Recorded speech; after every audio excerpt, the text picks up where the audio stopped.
So here we are on, this is marvel.com, so we're going to be getting this right from the horse's mouth, so to speak.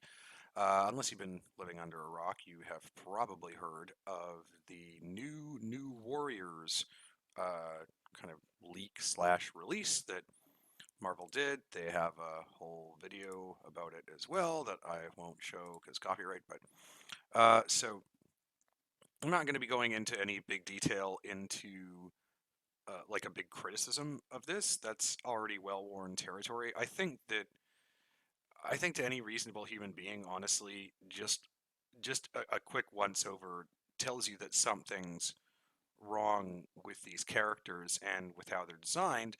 And that's where kind of everyone gets lost in the haterade. Which fair enough. I mean, you really I'm not going to sit here and defend somebody who made these two characters and thought that this was a good idea, that thought that this was actually empowering to people that share these identities. That they thought that this was going to be, for the record, I mean, I can pull up like pride.com. You can go on any gay resource or website online that you care to find. Like pride.com is the obvious one because it's big. And yeah, they're not like the people who actually share these gender identities are not happy with this. So they really, I won't say they, I'll say the author really managed to knock it out of the park on this one. They pissed off everyone with this stuff. So I'm not going to go too much into that because it's again, I think it's obvious just how just these are just there's no effort. I'm just going to leave it there. No effort has been put into this. And I'm going to prove it because I'm going to go through this very quickly and just say what I think can be done to make these characters somewhat workable, if they're workable, or just flat out get rid of them. I'm going to try not to get rid of them because that's kind of a cop out, but some of them I actually, one in particular, the vampire one, I think is just a complete waste of time because it's so unoriginal. Why would you'd have to come up with a completely different character to to save it. So at that point, I say just scrap the character, come up with a new one. It's not like the vampire was representing uh, some oppressed like minority group or demographic. As far as I know, he was just like a goth teen guy. I don't even think he was gay, so no loss there. But anyways, on to the first one. Screen time. Screen time's also difficult to save. I'm going to say that right away. As you see in the write-up, he's a super teen whose brain became connected to the internet after becoming exposed to his grandfather's, quote, experimental internet gas. Again, I'm not going to waste a bunch of time talking about how obviously stupid that is. It's obviously stupid. So, and it's just, it completely, I mean, there's an amazing amount of suspension of disbelief when you go into any comic book universe or extended universe. So we need to be fair about that, right? But I think everyone agrees that even with the greatly expanded latitude of suspension of disbelief that we give for these fantasy environments, this is just stupid. So anyways, we'll leave it there. So how do we save this character? So to save this character, I mean, the core concept of this character is basically a fully plugged in teen who's completely integrated with the internet. You might as well make him Asian and who's just um yeah, who's basically the internet and who's just fully online. He's like what would you call it? Like a cyber jockey from Cyberpunk. So how do you turn that into a superpower that's interesting? The problem with how they describe his powers and how you can imagine, so they say now he can see augmented reality and real-time maps and can instantly Google any fact. Does this make him effectively a genius? He sure acts like it does. Okay, so the problem with that is that seeing augmented reality, real-time maps, and instantly Googling any fact through these like Cyclops had sex with Borg technology glasses. The problem, actually, we should just call this whole thing like a Tron ripoff, or I'm sure there's like some animated kids show that this is ripping off. Again, I'm not here to do big criticisms, but um, that just doesn't, like, there's Google Glasses that do this now. So the problem with his superpower literally is that extant technology does his superpower for anyone who can pay Google like $1,000 or whatever. So he clearly needs the I don't think there's anything to be gained by, like, would he have the ability to see the real-time maps and to have all that information instantly available to him? Yes, of course he would, but it needs to, like, that's not enough because that's anyone can do that. So you need to have something else to make him a superpower, and that's this part. So he needs to actually be a genius. So he needs to be so integrated with the internet that he's kind of think Ghost in the Shell. Think the ending for Ghost in the Shell. It's basically how I would have him be. Is I would have him be like very disconnected from his physical body. He'd probably be contemptuous towards his physical body because he's so online now. Like his everything about him and about the way he thinks is in this online world. So I would have him be like contemptuous towards his physical body, have him be weak because he doesn't work out. You probably have to be convinced to work out his physical body, stuff like that. Maybe he gets bullied because he's weak. But what would the payoff be? What's his power? His power, I would be that he's literally, I mean, he's as smart as the whole internet combined.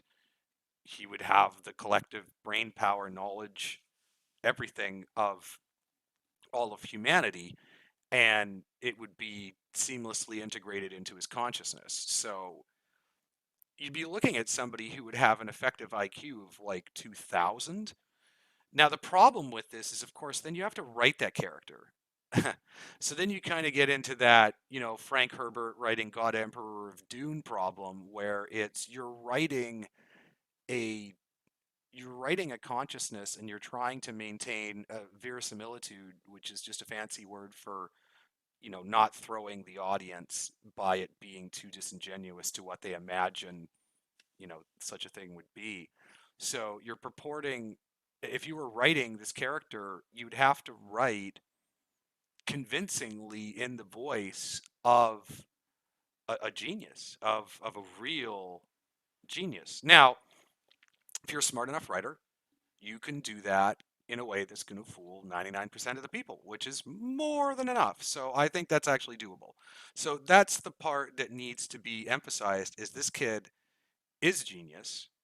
He is the collective wisdom of the entire internet, and you can make all the kittens and porn jokes you want, but he is the collective wisdom of, he has instantaneous and integrated knowledge of the entire Stanford online encyclopedia of philosophy. Start there.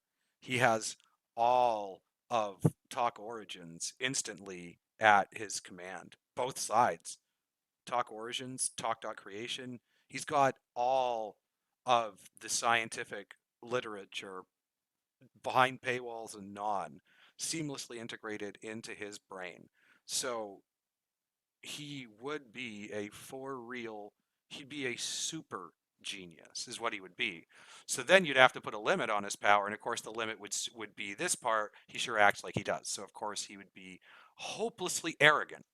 So his big challenge would be learning to value his physical shell because he would have to learn to take care of it because he'd be such an online person, and learning that just because he knows the answer isn't a reason to be a dick. So that's how you would fix screen time. If you want to fix him, he'd be another one where it's kind of like, I don't know if he's really representing any sort of oppressed minority or if he's more just representing a big chunk of the target demographic that Marvel's hoping to capture with this work. If it's the second one, then you could replace him with another character that you could create on your own that would just be better. But if you wanted to save him, this Tron ripoff, I think you could. You would just have to make him. You'd have to have a real smart guy doing the writing, or you'd have to have some smart people on staff that could do the writing convincingly as a young, ultra arrogant but ultra intelligent kind of online super presence. Yeah, think what's her name from Ghost in the Shell, the end Ghost of the Shell, except that he's still got a body. So that's workable. I think you could do something with that. This is where it gets way more interesting to me. Let's get to the meat of it. So, the first one we're going to do is I'm actually way more excited to do safe space. Insert jokes about my sexuality here, haha. So safe space, I have to read up on what they're, okay, so safe space, they're using the pronoun he, so we can, right, okay, and snowflake's non-binary. Okay, so I'm going to do my best to, it gets confusing with the pronouns, but I'm sure I'm up for it. Right, so we're going to do safe space. The safe space is a he, uh, obviously gay. That's cool, no problem. So safe space's ability is to, safe space can materialize pink force fields, but he can't inhabit them himself. The reflex only works if he's protecting others. Anyways, so safe space is, I think, one of the coolest concepts and easiest to fix. So the fact that he's this big burly gay dude who's all into pink, yeah, sure, whatever, pink force fields, fine.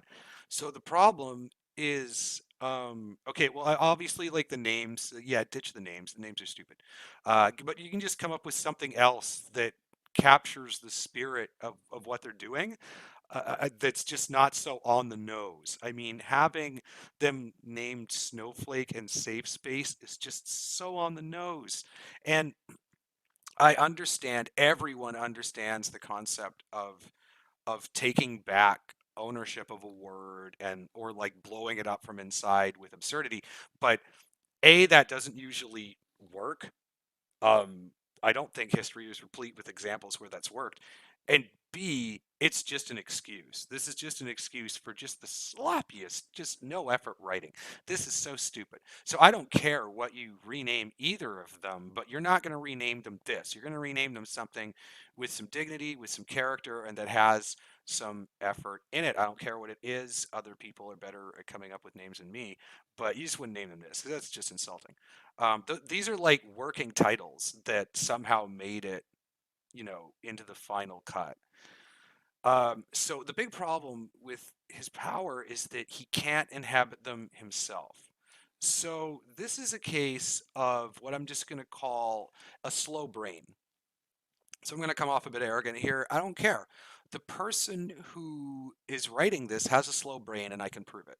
Because if he cannot inhabit the force fields himself, then any AoE effect, any AoE effect that's enough to stun him, kill him, temporarily immobilize him, just shake his concentration, whatever, negates the force field.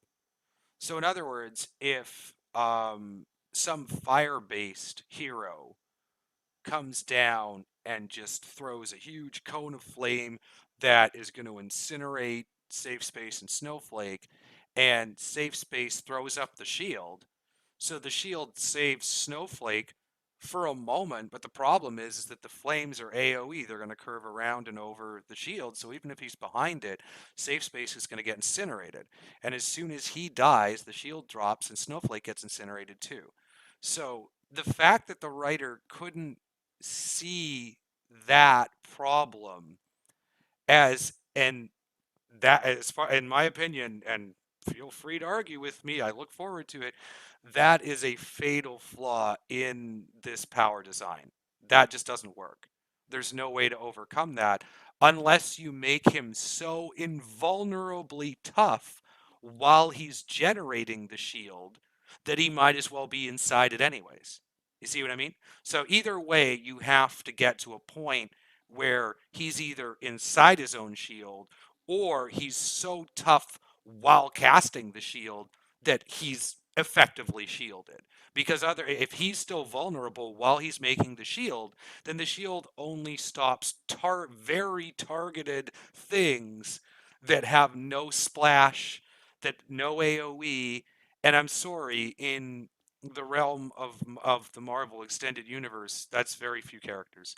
So this part that I've highlighted, but he can't inhabit them himself, has to go. That just has to go. That just has to. That can't be a thing. He needs to be able to inhabit his own shields. So the reason now the writer's not a total idiot. The reason that he put this in there is to balance it, because So what you have in Safe Space is actually I think, a really neat idea for a character. You have a character whose superpower is entirely defense based.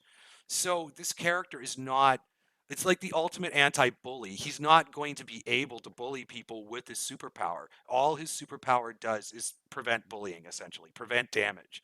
So he's a completely defensively based character and superpower, which I think is really cool. So, but there are some potential problems with it that have to be navigated.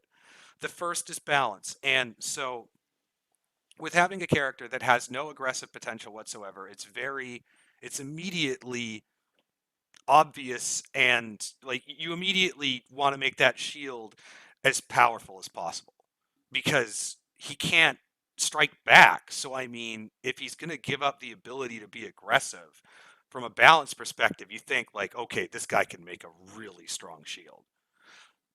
But again, if you don't have a slow brain, so this guy, his brain got that far. His brain got that far and realized, I want to make Safe Space have a really strong shield. I want it to be like able to take like a hit from Galactus. I want it to be like Magneto when he's healthy, level shield. Okay, that's pretty OP though. I mean, Magneto has the weakness where his ability to generate his power is connected to his physical health in order to balance it. So this writer had the thought, like, how do I balance it? His brain was fast enough for that. But all he came up with was he can't inhabit them himself. That solves nothing. That solves nothing. So yeah, slow brain. A faster brain would realize, no, you can get around that. You can get around that. So here's how we get around it. The way we get around it is we simply have the strength of the shield needed be directly correlated to the amount of effort it takes him to sustain it. That's it. And it's very simple. So, in other words, if you want him to produce a shield that can stop a Galactus sized blow, you could do that. You could have him do that. But then the balance would be that after his shield has stopped that blow, A, he can only maintain that shield for, and again, these would be numbers that would be more precisely worked out for balance. But off the top of my head, say Safe Space can now produce a shield that surrounds himself and others. And you could say the size of the shield is also proportionate. It also correlates to its strength. So the stronger the shield, the smaller the bubble, and the less time that he can hold it for. So there's your balance, right? And it makes total sense. It's because it's based on his effort. So if he's taken a hit from Galactus, say he can make a shield that's big enough to like have maybe a couple other people in it, and he can hold that shield for like 5 seconds, and then after that he's exhausted and he can't make shields for like 10 minutes or something. And again, you negotiate like all those the duration figures I'm using. You can tweak them as whatever needed, and of course, as his character like becomes stronger and progresses and learns about his powers, those numbers could, you could literally just treat it like you're building a D&D character, and it would make a better character than what they came up with. So the writer was right in that the character's not cool unless he can make force fields that are insanely powerful because he's giving up the ability to be aggressive. So you've got to give him the ability to have like god tier level shields. I agree 100%. You also have to balance that ability because otherwise, if there's no balance, if he can just at will generate god tier shields and just hold them indefinitely, then any party or group of heroes that he's with will never be in danger ever, and there would never be any suspense or tension. So you have to have that. That's why everything has to be balanced. Otherwise, you just have a bunch of Silver Surfers running around and nobody cares because they're never in danger. So you would have to have that in, but that's just really simple. I came up with that off the top of my head just right now, and that totally fixes the character. Because the biggest problem with his character is that if he can't be in the shield, then he will die to whatever it is that he is shielding the person inside the shield from, unless it's very, very, very specifically targeted with no splash. It's the most, anyone who plays D&D or any kind of a like MMORPG video game would and has seen this problem. But everyone gets so upset about it. They don't see. Like, it's actually really easy to fix. And I think the character is really cool. I think it's a cool character. I like the idea of a character that forgoes all offense in favor of just indomitable defense, and specifically defense in helping others, right? And it fits the whole social justice warrior theme of the comic, which I don't actually have a problem with, because like the problem isn't with what social justice warriors want to do. And it's not the problem. The problem isn't that. The problem is how they're going about it. And no, I don't have a problem with that at all. Like, I think this character, and he's gay, fine, whatever. Like, it doesn't matter. Like, the gay thing is the easiest part to write because it's like just so irrelevant, right? And whatever. So yeah, keep them pink. Force fields pink. Great. Doesn't matter. You can make them look like My Little Pony force fields when they're saving you from Galactus. You won't care what color they look like. They'll just be awesome. So yeah, and just have it where he can, he can hold off minor threats for a long period of time, and he really is a safe space for the team. And then for balance, when stuff gets really tough, he becomes more of like a timeout or um a one-time big heal that stops big damage. You just like some hero does like their super ultimate ability that they can only do once a day sort of thing, and he blasts up his super ultimate shield that he can only do like once a day in defense, and then he needs help because he's done everything he can, and everyone needs help, and blah blah blah, right? Like, it fits the theme. So to me, that fixes him. um Tell me if you think I'm wrong, but to me that completely fixes him. So yeah, so to recap him, simply make it so that he can inhabit his own force fields, make the size and duration of the force field completely correlated to how difficult, like how much damage it's absorbing, and just make him get exhausted after he expends too much energy. So then the force field's down for a time so that the team can get in danger, and then we can have tension. No problem. And I think it's a really cool character. I think it's a great design to have a character that's not aggressive at all, that won't attack people, that doesn't hurt people, but can defend people to an amazing degree. I think that's a really cool idea. Certainly that idea, like the healer tank, like that's in in MMORPG and in like written fantasy realms, this is totally a normal character. So I don't see why you wouldn't just have him be that. Snowflake. So Snowflake is, boy, boy, oh boy, oh boy. So we're gonna completely remake Snowflake. The only thing that we're keeping, this is the most difficult one, but this is the one that I actually think is the most important. This is the one that I think is the one that's the most important to save. And in order to do that, we're not going to save anything about her except or sorry, they. We're not going to save anything about them except for the fact that they're non-binary. That's it. The non-binary aspect of this character must be the defining feature of the character. It must inform every part of the character. It must. I'm sorry if I have to explain why to anyone, but to think that you can simply tack on being non-binary to a generic, like, low rent frozone is preposterous and insulting. Like, again, I think just an utter lack of effort on the writer's part to empathize or to even try and like, does he know any actual non-binary people? Anyways, so okay, for the record, Snowflake, cryokinetic, can materialize snowflake-shaped shuriken projectiles for throwing. Okay, so again, I'm not gonna. I could talk for an hour about how stupid that is, about how it's so it's so cliche. It shows such a lack of effort that I can only call it disrespectful. I mean, it's stupid. So let's start from scratch. You're gonna do this right. You got to start from scratch. You can't just frickin' like, oh, let's give her a cold. Okay, here, yeah, I'm gonna say one thing that I haven't heard other people say. Okay, so what's the opposite of a cold-based superhero? Right, a heat-based superhero. Hot and cold. That's a binary. It's a binary. He literally gave her a power that subconsciously reminds us of a binary. and she's non, sorry, they are non-binary.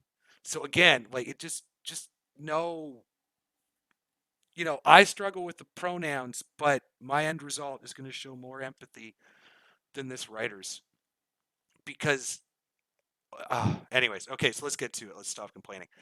Um, yeah, by the way, that's all they give her. Like that's it. She can throw shuriken. Okay, so that's all gone. The cold based gone. All of it gone. We're going to start with her identity. She's non-binary. So how can we connect that to some kind of a power? We're not going to get too original with this because the original part of this is going to be the fact that this person's non-binary. Like I think maybe that's what this writer didn't get. You don't have to reinvent the wheel. Although, to be fair, I just got done saying why they certainly didn't reinvent the wheel with this. But it's okay. Don't reinvent the wheel, but put a little more effort into it than what you did. So, to me, the most obvious thing to do with a non-binary character is to have the non-binary character be some kind of a shapeshifter. It, what makes the most sense to me, and there's certainly a history, there's a bunch of characters in the Marvel universe that have various forms of ability to control their own body at will, to the point of Mystique, and I forget the name of the one who was friends with Wolverine, who got killed by the kind of Dracula guy, but whatever. I mean, there's certainly been characters that have this ability. So, what you would do to make this person different than Mystique, in my opinion, is what you would do is you would have them simply have more control of their body than Mystique. What Mystique can do is Mystique can copy anyone else she sees. Snowflake, I would go further. Snowflake, I would have, and that would not be their name, by the way. They'd have no connection to cold, anyways. But Snowflake, I would have be more akin to, um, is it Mr. Fantastic, the rubbery guy? So I would have them, there we go, getting better. I would have them be someone whose mutant ability to control their body in a pretty absolute way, um, manifested at a very young age. And so, because of that, and then just have them suffer from some gender dysphoria and confusion, which is normal these days and has been normal for a long time.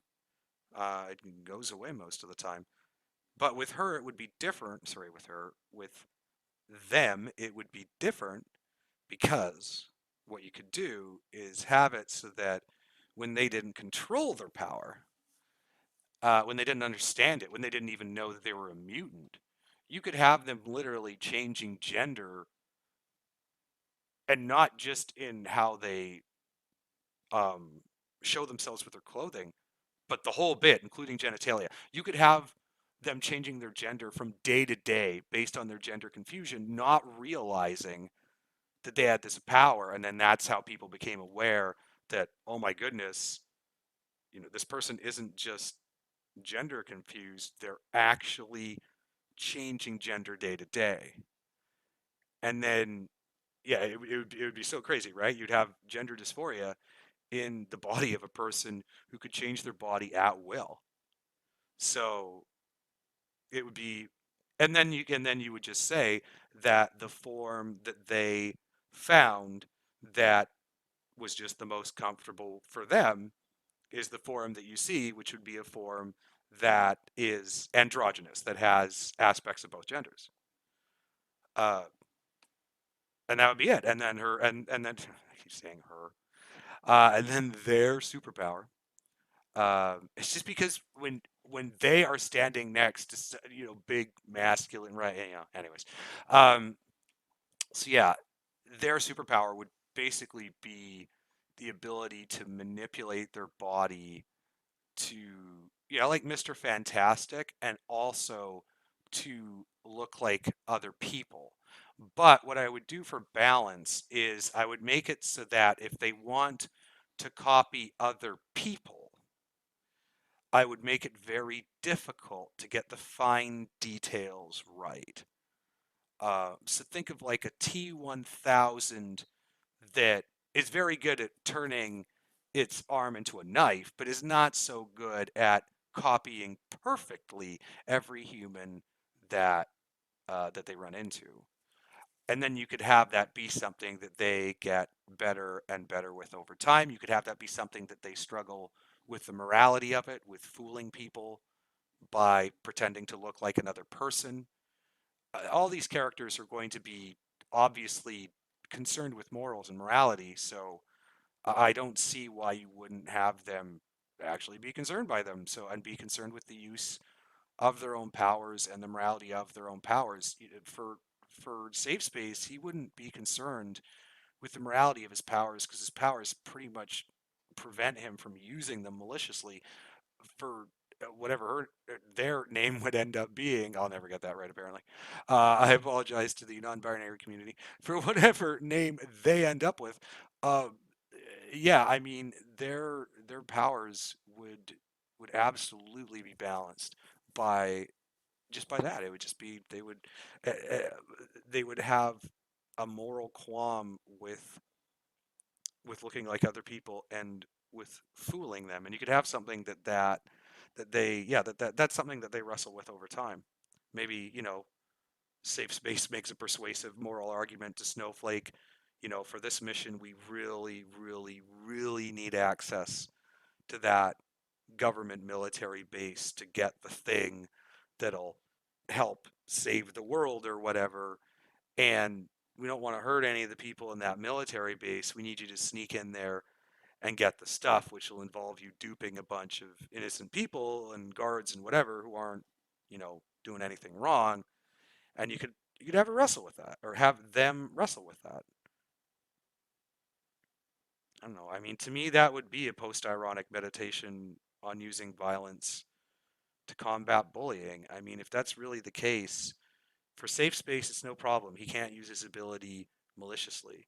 Snowflake, if we give her the ability I'm suggesting, which would be kind of like a hybrid of of Doctor Fantastic or Mr. Fantastic, whatever his name is from Fantastic Four, the guy who can stretch himself, and Mystique, if we give them that hybrid, there's a definite potential there for abuse. So they would have to wrestle with that morally, where a safe space wouldn't.